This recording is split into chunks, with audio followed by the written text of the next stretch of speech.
할렐루야. 명절 잘 보내셨습니까? 벌써 9월의 마지막 주일입니다. 낮과 밤의 길이가 같아지는 추분이 지났어요. 이제부터는 낮은 점점 짧아지고 매일매일 짧아지고 밤의 길이가 길어집니다. 그러니까 해가 빨리 진다는 것이죠. 가을이 깊어간다는 말입니다.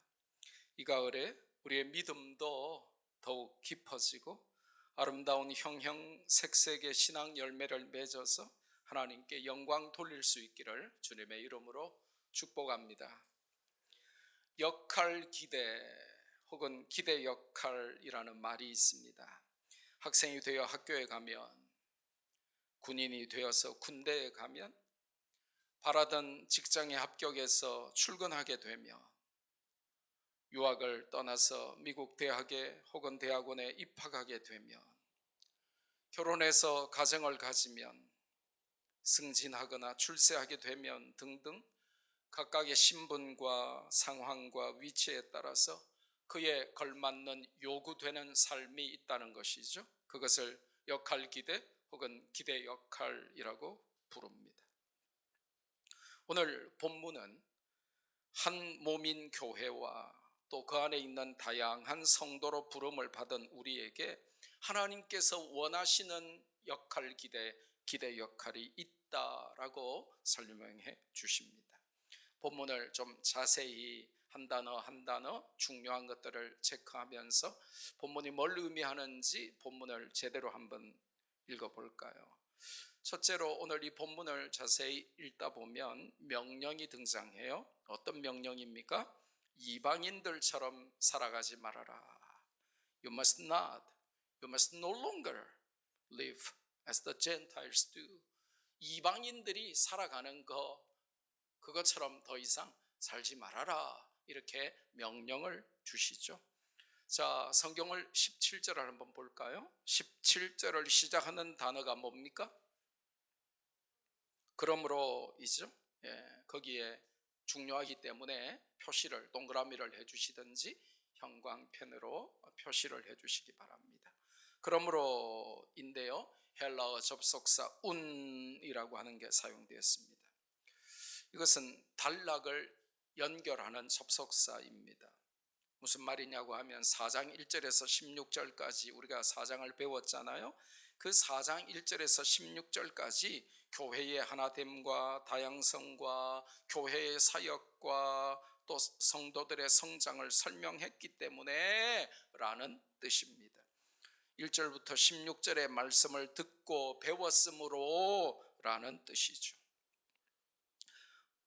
어떤 결론과 연결을 시키려고 하는 의도로 사용된 접속사임을 알 수 있다는 것입니다.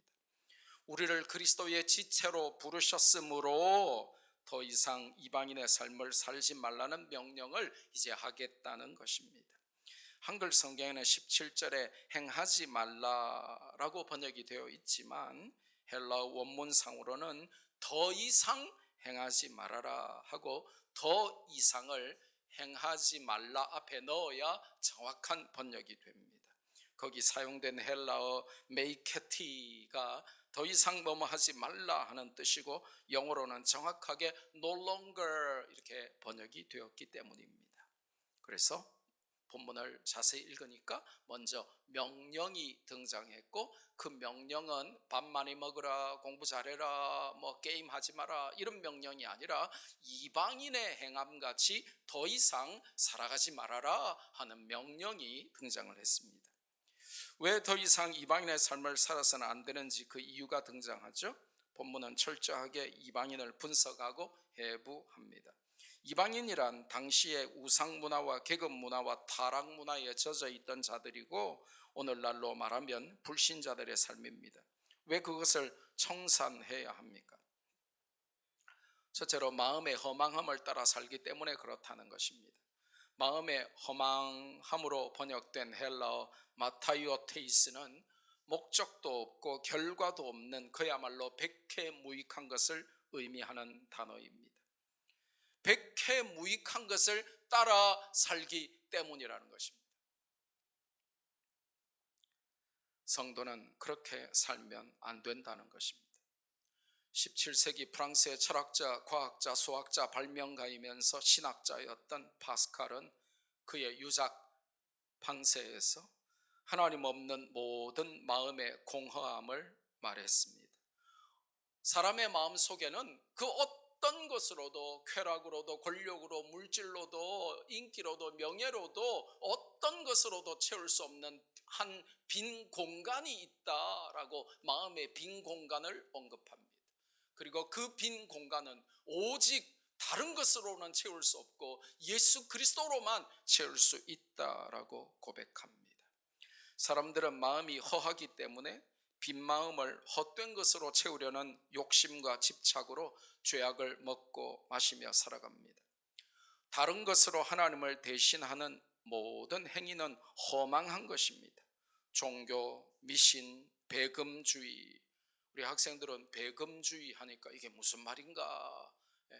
배자는 절한다 하는 뜻입니다. 금은 쇠금자, 즉 금, 물질, 돈 이런 것이죠. 그러니까 돈을 절한다, 즉 돈을 섬긴다는 것입니다. 이게 배금주의예요. 돈 앞에 절한다 이 말입니다. 그리고 쾌락을 추구하고 과도한 취미생활하고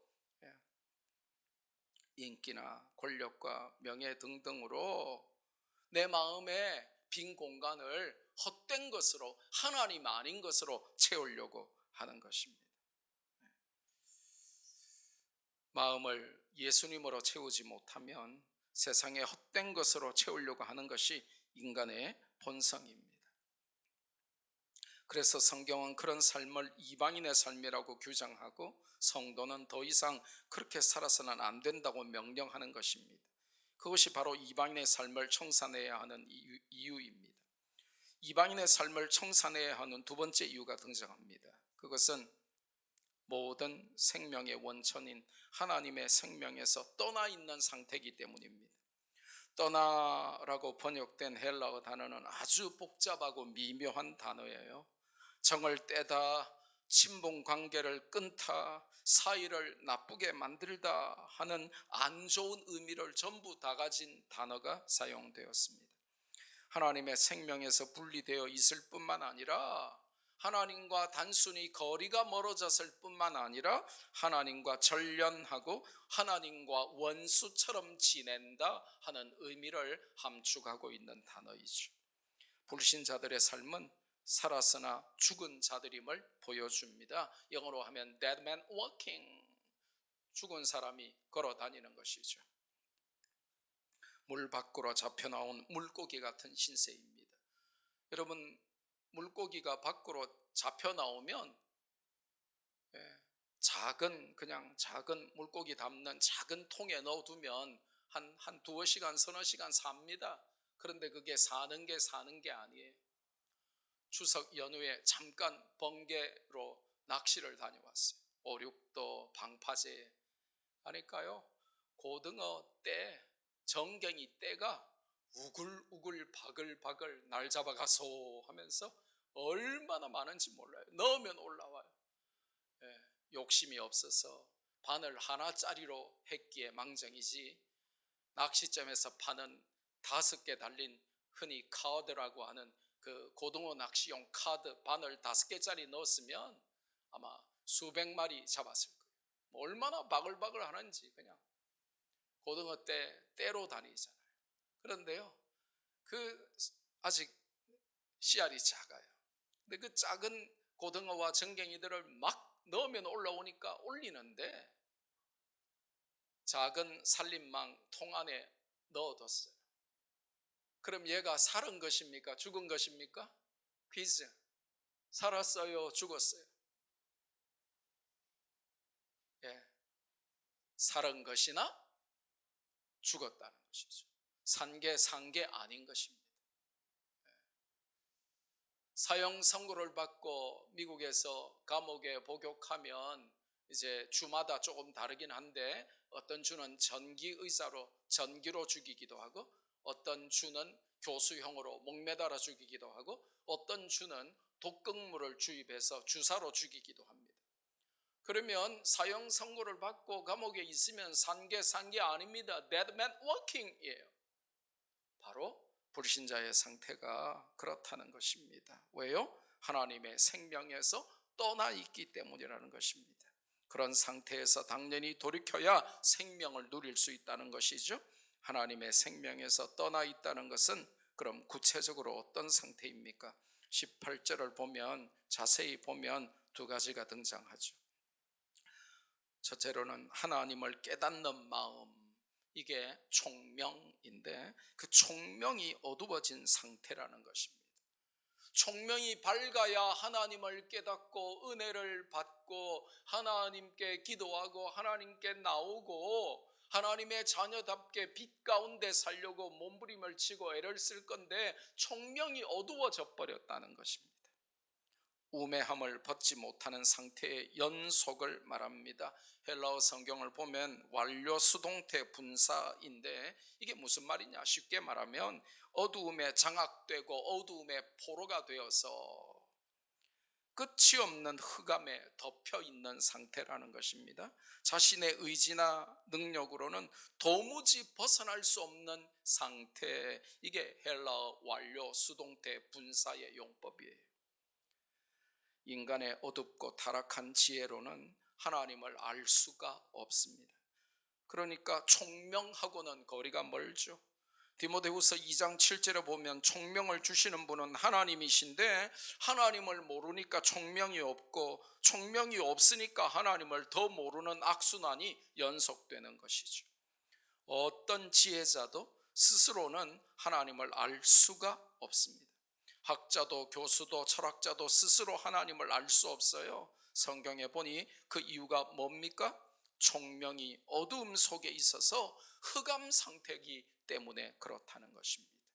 고린도전서 1장 21절에 보면 하나님의 지혜에 있어서는 이 세상이 자기 지혜로 하나님을 알지 못하므로 아무리 잘나고 대단하고 위대한 사람도 사람의 지혜로는 하나님을 알 수가 없다는 것입니다. 하버드 대학을 나와도 옥스퍼드 케임브리지 대학을 나와도 박사학위를 받아도 사람의 지혜로는 하나님을 알 수가 없다는 것입니다. 그래서 하나님께서 인간이 볼 때는 미련해 보이는 전도라고 하는 믿음 없는 교회 안에 있는 사람들조차도 아이고 꼭 전도해야 되나? 전도가 얼마나 피곤한데 그러면서 전도한다고 누가 오나? 전도지 나눠주면 뭐 사람들이 읽기나 하나 다 버릴 건데 하면서 심지어 교회 다니는 사람들조차도 무시하고 미련하게 여기는 그 사람의 눈으로 볼 때 믿음 없는 사람의 눈으로 볼 때는 미련하게 보이는 그 미련한 방법인 전도를 통해서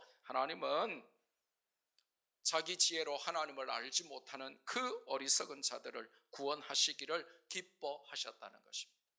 전도는 하나님이 기뻐하시는 방법이에요. 사람이 볼 때는 미련해 보이는 방법 같고 아이고 저걸 꼭 해야 되나 싶지만 우리가 잘나고 대단한 우리 성도들이 핏게 들고 나와가지고 예수님 믿고 구원받으라고 외치는 것이 참 얼굴 팔리는 일 같고 야 내가 이 나이에 과연 이걸 해야 되겠냐 싶겠지만 저도 하잖아요.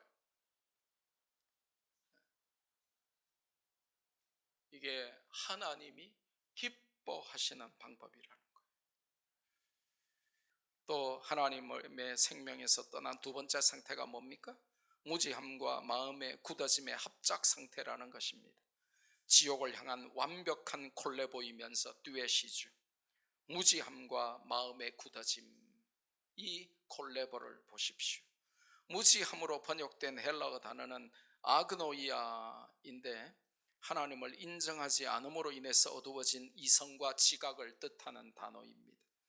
굳어짐은 포로신인데 이게 참 신기해요. 영어로 하면 시인은 죄잖아요, 그렇죠?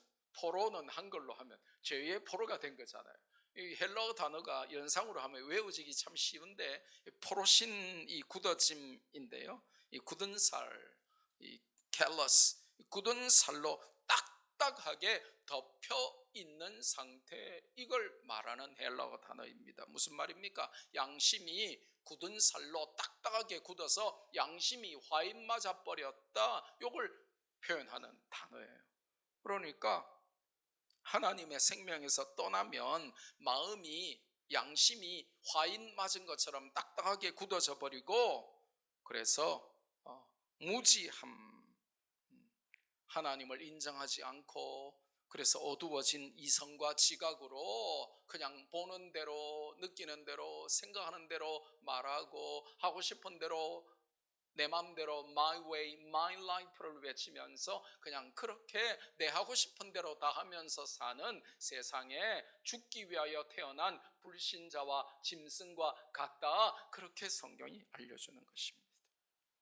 로마서 1장 22절 23절에 보니까 이 상태를 잘 설명하죠.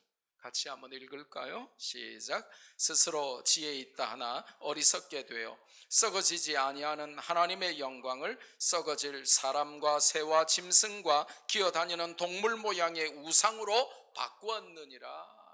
그렇게 잘나고 대단하고 훌륭하고 굉장한 사람들이 자기 지혜로 하나님을 모르니까 이게 하나님이다 하면서 우상 앞에 가서 그 형상을 만들고 우상 앞에 무릎 꿇고 절하는 바보 같은 지옥 갈 짓을 하고 산다는 것입니다.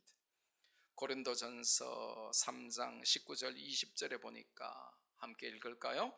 이 세상 지혜는 하나님께 어리석은 것이니 기록된 바 하나님은 지혜 있는 자들로 하여금 자기 꾀에 빠지게 하시는 이라 하였고, 또 주께서 지혜 있는 자들의 생각을 헛것으로 아신다 하셨느니라. 아멘. 하나님께서 세상 지혜자들을 비웃으세요. 사람이 아무리 잘나봤자 그 세상 지혜로 하나님을 알지 못하기 때문에 세상 지혜가 단 줄 알고 그걸로 우상을 갖다 놓고 이게 나의 하나님이다 하고 섬기는 자를 비웃으신다는 것입니다. 하나님의 생명에서 떠나면 그렇게 마음이 굳어지고 무지함 가운데 빠집니다. 하나님의 생명에서 떠나 있는 세 번째 상태는 무엇입니까? 영적 민감성의 상실입니다. 19절에 보니까 그들이 감각 없는 자가 되었다. 감각 없는 자가 되었다. 그렇게 말씀하고 있습니다. 당뇨가 왜 위험하죠?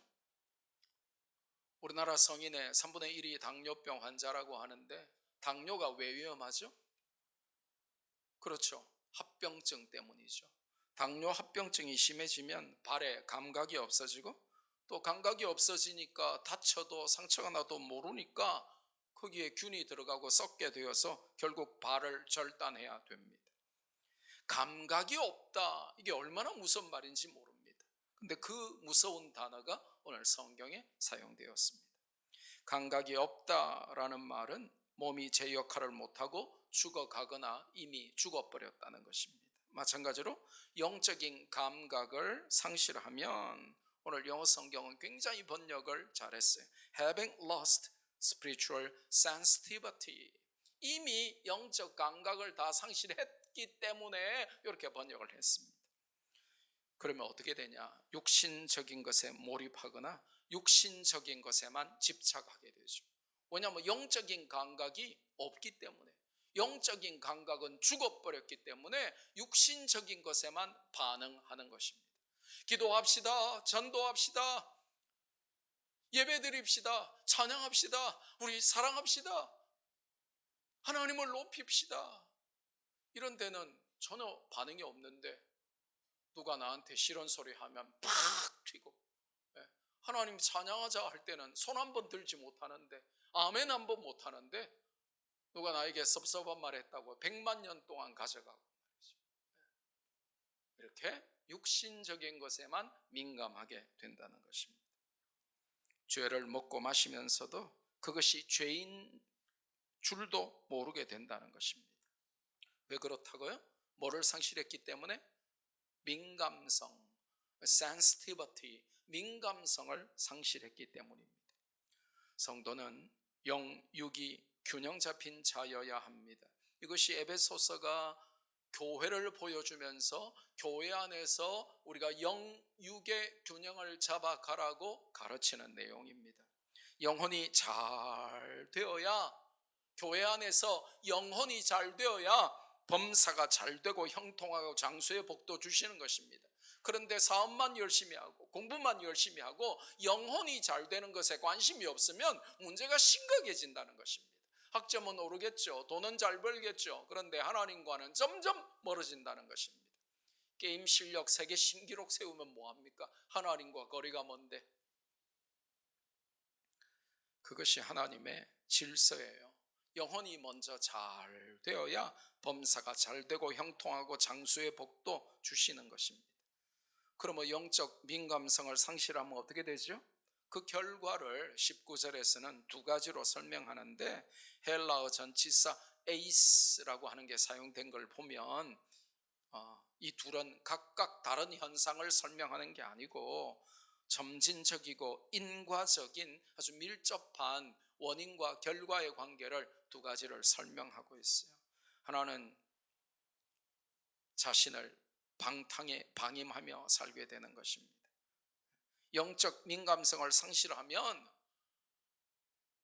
내 방탕함을 방임하고, 나중에 설명하겠지만 이 헬라어 단어를 자세히 연구해 보면 그냥 방임이라는 게 뭐예요? 놓고 보는 거 아닙니까? 근데 놓고 보는 정도가 아니라 그걸 즐기는 자리에까지 나가게 된다는 것입니다.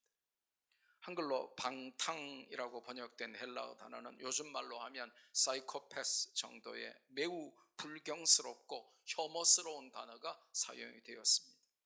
단순한 무절제나 성적인 집착과 타락 정도를 넘는 사악하고 악독한 행위를 타인의 감정과 고통에 대한 배려 없이 재미로 행하는 것을 가리키는 단어가 한글로 방탕이라고 번역된 단어입니다. 그 방탕에 자신을 방임하는 행위는 인생을 죄의 포로로 자포자기 하여 막 가는 인생을 산다는 뜻입니다. 이 방임이라는 헬라어 단어는 파라디도미인데 이게 굉장히 중요한 단어예요. 왜 이 파라디도미 역시 한글로 연상하기 좋죠. 뭘 판다는 거예요. 파라디도미. 근데 실제로 이 단어가 팔아넘긴다는 단어예요. 파라디도미. 가룟 유다가 예수님을 팔아넘겼을 때 복음서에서 사용된 헬라어 단어가 바로 파라디도미. 유다가 예수님을 은30에 팔아넘겼더라 할 때 사용되었던 헬라어 단어가 파라디도미인데, 이 헬라어 단어가 자신을 방탕에 방임한다 할 때에 이 방임이라는 단어에 사용이 됐다는 것입니다. 즉 영적으로 감각을 잃으면 엄청나고 무서운 죄악에 자신을 팔아넘기게 된다는 뜻이죠. 그러니까 단순히 죄를 용납하고 죄를 그냥 지켜보는 정도가 아니라 그 죄를 적극적으로 추구하고 그 죄를 즐기는 단계까지 나간다 하는 것을 성경 원문의 단어만 연구해봐도 알 수 있게 됩니다. 자신의 영혼과 몸을 마귀와 죄악에 팔아먹는 어리석음이 영적인 감각을 상실하면 찾아온다는 것이죠. 그 결과로 어떻게 됩니까? 두 번째로 그 결과로 모든 더러운 것을 욕심으로 행하는 단계에 도달하게 되죠. 더러운 것은 버려야죠. 여러분 똥 드시는 분 계십니까? 걸레로 샤워 후에 몸 닦는 분 계십니까? 더러운 것은 버려야죠. 근데 욕심을 내어서 똥을 자꾸 먹으려고 하거나 길 가다가 똥만 보면 찾아서 먹거나 아니면 샤워한 후에 계속해서 수건으로 안 닦고 걸레로 몸을 닦으면 이게 어떻게 되겠습니까? 그런데 그 더러운 것을 애를 쓰고 용을 쓰고 노력해서 욕심으로 행하는 그런 단계에 이르게 된다는 것입니다. 어떻게 되면요? 영적인 민감성, spiritual sensitivity를 상실하면 영적으로 둔감해지고 영적으로 아무 감각이 없고 육신에만 민감해지면 먹고 마시고 즐기고 하는 세상 쾌락에만 만족하면 이 더러운 것이 너무 좋아져서 그거를 행하려고 욕심을 낸다는 것입니다. 참 성경의 말씀이 이게 보통 말씀이 아닌 것이죠. 즉 죄악을 즐기는 단계로 나간다는 것입니다. 인생 목표가 하나님의 영광이 아니라 죄악을 즐기는 것으로 변한다는 뜻입니다. 굉장히 무서운 말씀이에요. 19절 마지막에 등장하는 행한다 하는 단어를 주목해 보십시오. 19절 마지막에 행한다 하는 단어는 에르가시아인데, 이 단어가 뭐냐면 온 마음과 힘과 능력과 에너지를 총동원해서 뭔가를 추구하고 노력한다는 의미예요. 그러니까 단순하게 한글로 행한다 이 정도로만 번역하면 안 되는 단어입니다. 내 온 마음과 몸과 영혼과 에너지와 힘과 능력을 총동원해서 뭔가를 한다는 거예요. 그러니까 단순히 행한다 이렇게 번역하면 절대 안 되는 단어죠.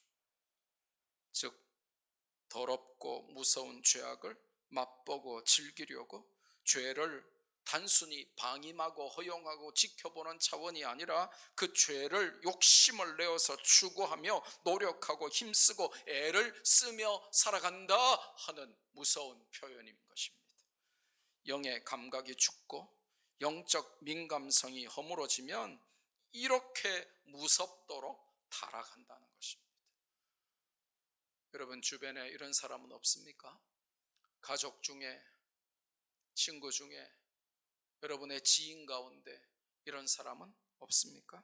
선한 일에 욕심을 내어야 하는데 술 먹는 일에 욕심을 내고, 하나님께 영광 돌리는 일에 열심을 내야 되는데 하나님 슬퍼하는 일에 욕심을 내고, 그렇게 악한 일에 욕심을 내어서 indulge 하니까 어찌 그것이 성도의 삶이 될 수 있겠냐는 것입니다.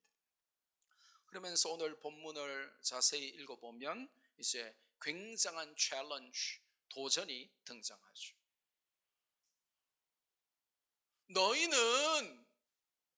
너희를 강조합니다.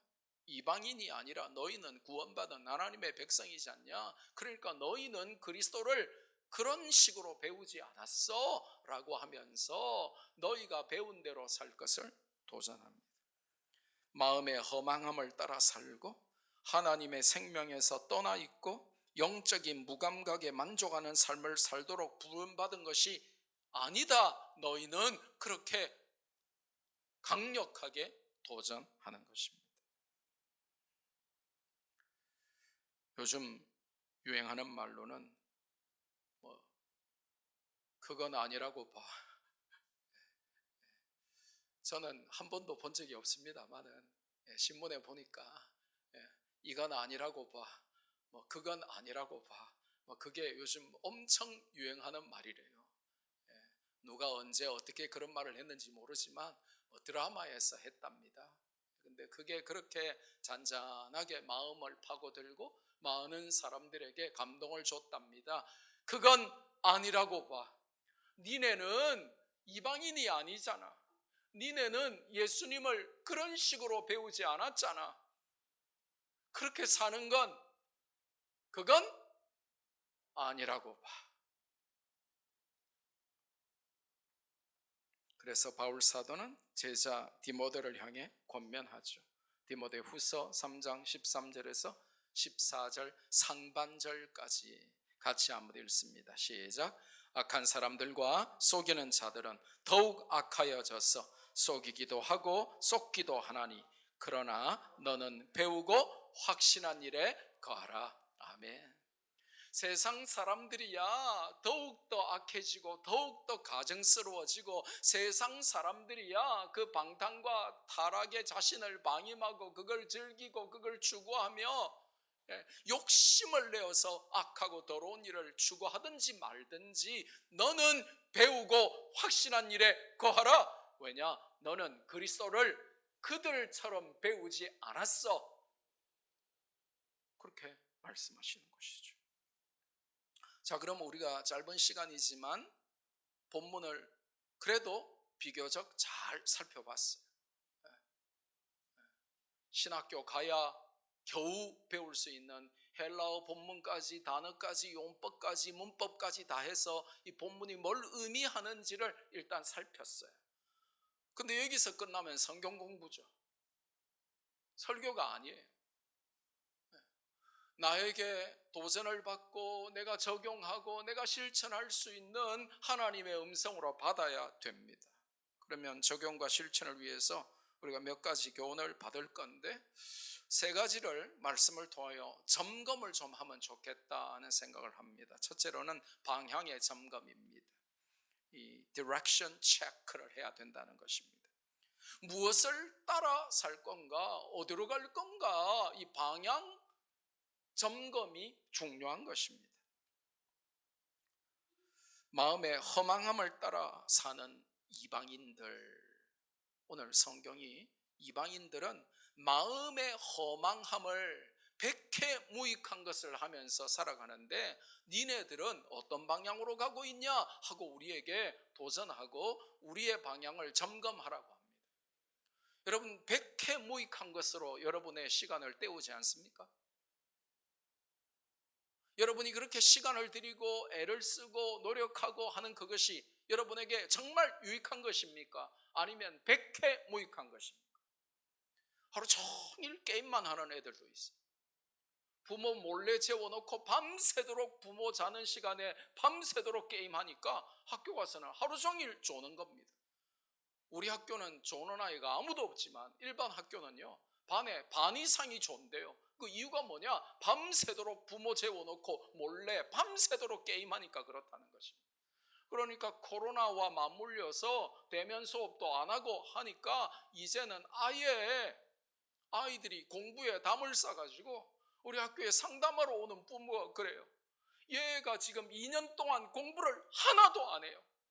중학교 다닐 때까지 영재였고 과학 대회 가서 상도 받고 수학도 1등하고 그랬는데, 이 코로나하고 2년 가까이 공부를 하나도 안 해가지고 지금은 공부에 흥미를 다 잃었어요.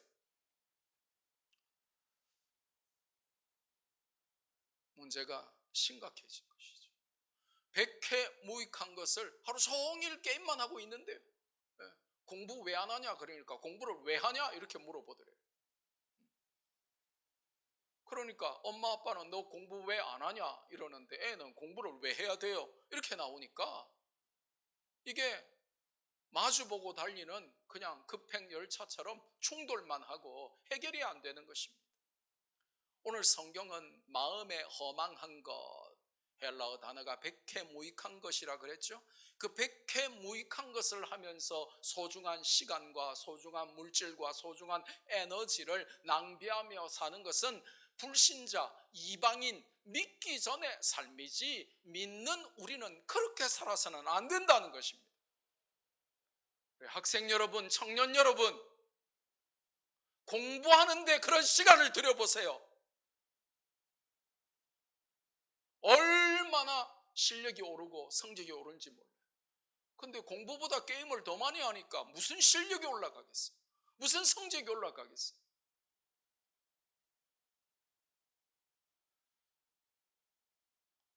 우리의 방향을 점검하지 않으면 내가 어디로 가는지도 모르고 표류하게 됩니다. 그런데 이게 학생 때 이러면 청년 때도 이렇게 되고, 청년 때 이러면 결혼해서도 가정을 이루고도 어른이 되고 중년이 되고 노년이 되어서도 목적지를 모르고 방향을 모르고 그냥 살아가게 된다고요. 그래서 하나님의 말씀이 우리에게 딱 주어지는 것이죠. 방향을 점검해란 말이에요. 할렐루야. 이방인들처럼 세상의 헛된 것에, 백해무익한 것에 거기에 현혹되어서 그거 따라가며 사는 삶은 지나온 삶으로 족하다는 것입니다. 두 번째로 뭘 점검해야 되냐면 오늘 말씀을 통해서 현 주소를 점검하라는 것입니다. 내가 지금 어디에 있는지 현 주소를 점검하라는 것입니다. 생명 가운데 살아가는지 아니면 내가 사망 가운데 거하는지 말이죠. 오늘 성경이 모든 생명은 하나님께로부터 나온다 그랬잖아요. 그런데 이방인들은 그 생명, 하나님의 생명으로부터 떠나 있다라고 말씀하시죠. 그러면 파워 소스랑 단절되어 있기 때문에 전기가 안 통하기 때문에 아무리 스위치 눌러도 시동이 안 걸리고 빛이 안 들어오고 화면이 안 나오고 작동할 수가 없는 것이죠. 생명도 힘도 능력도 없죠. 여러분은 어디에 삽니까? 하나님의 생명입니까? 아니면 마귀의 사망 가운데 사십니까? 하나님의 생명을 추구하고 사모하며 사십니까? 아니면 세상의 헛된 것을 추구하고 거기에 만족하며 사십니까? 성도의 삶을 사십니까? 아니면 이방인의 삶을 추구하고 거기에 만족하며 즐기며 살아가십니까? 흑암에서 벗어나라는 것입니다. 그것은 현 주소, 내가 어디에 있는지를 알 때만 가능합니다. 흑암 가운데 있다면 내 현 주소가 하나님이 원하시지 않는 곳에 내가 살고 있다면 빨리 거기서 이사해야 되는 것입니다. 사망 상태에서 떨쳐 일어나야 하는 것입니다. 영어 표현 가운데 굉장히 재밌고도 무서운 표현이 하나 있어요. Playing in the casket 이라는 표현이에요. casket이 뭐냐 하면 죽을 때 눕는 관이에요. 관. Playing in the casket, 그럼 무슨 말이에요? 관 속에서 노는 것이잖아요. 그럼 이게 영어에 이게 무슨 뜻이냐? 시체를 담는 관 속에서 논다. Playing in the casket, 이게 무슨 뜻이냐? 철없이 위험한 줄도 모르고 스스로 무덤 파는 죽을 짓을 하면서 까분다는 것입니다. 하나님의 생명을 추구하지 않으면 관 속에서 노는 죽음을 재촉하는 어리석은 삶을 사는 것입니다. 그런 사람들이 있어요. 딱 보면 까부는데, 딱 보면 저게 죽음을 재촉하는 길인데 그거를 좋아하고 즐겨하고 거기에 미쳐가지고 가정도 소홀하고 자기 삶을 엉망으로 만드는 person playing in the casket, 관 속에서 노는 인간들이 있단 말이에요. 내 남편 가운데, 내 아내 가운데, 내 친구 가운데, 내 자식 가운데 관 속에서 놀면서 즐거워하고 기뻐하고 잘난 줄 알고 까부는 자들이 있다면 빨리 거기서 탈출해야 하는 것입니다. 어서 돌이키라, 그렇게 성경이 알려주시는 것이죠. 여러분의 신앙 현주소는 어디입니까? 만약에 영적 가출을 감행했다면 어서 돌이켜야 산다 하는 것이 오늘의 메시지예요. 마지막으로 뭘 점검해야 되냐? 현 상태를 점검하는 것입니다. 내가 배운 대로 믿으며 사는가? 그 내 현 믿음의 상태를 점검하라, 그렇게 성경이 우리에게 도전하고 있어요. 오늘 본문 20절에 등장하는 말씀이 한평생 여러분의 기억에 남기를 바랍니다. 오직 너희는 그리스도를 그같이 배우지 아니하였느니라. 너희는 앞에 오직이 붙은 이유가 뭡니까? 이방인들이 어떻게 살든, 이방인들이야 못할 짓도 없고 못할 말도 없고, 이방인들이야 우리가 놀랄 만한 그런 삶 가운데 더러움과 악랄함과 잔인함과 그 죄악을 방임하고 그걸 즐기며 그렇게 살든 말든, 이방인들은 그렇게 살든지 말든지, 그러나 오직 너희는, 너희가 누굽니까? 에베소 성도들 아닙니까?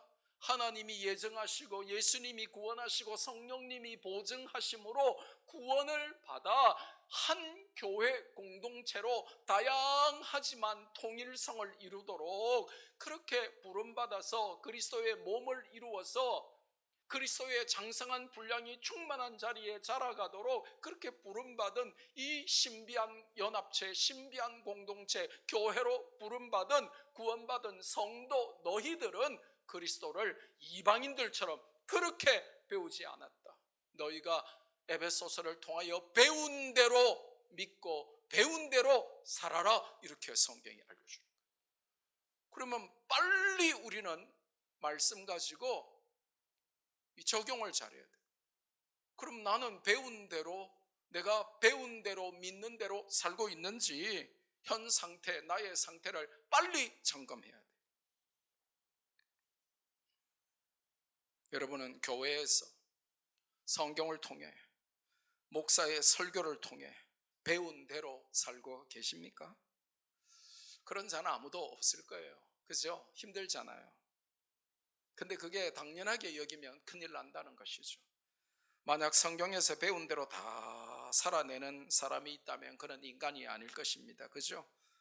그럼에도 불구하고 우리가 매주 듣는 하나님의 말씀대로, 우리가 배운 대로 다 살지는 못해도 그래도 그 말씀 하나라도 붙잡고 그 말씀대로 살아보려고, 배운 대로 살아보려고 몸부림치고 발버둥치고 애를 쓰고 그 말씀대로 살지 못한 것을 하나님이 깨닫게 해주시면, 그 남들이 볼 때, 이방인들의 그 악랄한 삶에 비추어 볼 때 그거는 잠깐 실수이고 고의도 아니고 내가 정말 어쩔 수 없었는데, 그럼에도 불구하고 그 하나 때문에 하나님이 깨우쳐 주시면 회개하고 눈물 흘리고 그렇게 살아가는 것이, 매일매일 조금씩이라도 더디게라도 배운 대로 실천하고, 그렇지 못하면 마음 아파하고 가슴을 치고 회개하고 그렇게 되기를 갈망하고, 비록 말씀대로 다 살지는 못해도 그렇게 살려고 믿고 배운 대로 살아오려고 애를 쓰는 것, 그것이 너희 오늘 에베소에 하나님의 예정으로, 그리스도의 구원으로, 성령의 보증으로 교회로 부름받아 하나가 되고 그리스도의 장성한 분량이 충만한 데까지 자라가야 할 성도들의 모습이라는 것입니다. 17절에 이제부터는 더 이상, 반드시 더 이상을 넣어야 성경 원문의 뜻이라 그랬어요. No longer, 더 이상, 이제부터는 더 이상. 그럼 더 이상을 성경 원문에 넣은 이유가 뭐예요? 이미 충분하다는, 이미 지은 죄로도 충분하고 이미 이방인처럼 살아온 그 삶의 방식으로도 이미 충분하게 죄를 많이 지었고 이미 이방인처럼 많이 살아왔으니까 이제부터는 더 이상 그렇게 이방인의 삶을 살지 말라는 경고, 17절의 경고와 20절에 배운 대로 믿으라. 너희는 그리스도를 그렇게 배우지 않았어. 난 아니라고 봐. 네 삶을 보니까 그건 아니라고 봐 하시는 하나님의 도전의 음성이 우리 모두의 마음에 이 아침에 강력하게 새겨지는 시간이 되기를 주 예수 그리스도의 이름으로 축복합니다. 받은 말씀 붙들고 우리 한번 기도할까요? 오늘 이 아침에 우리에게 주시는 교훈을 붙들고 우리 간절히 기도하겠습니다.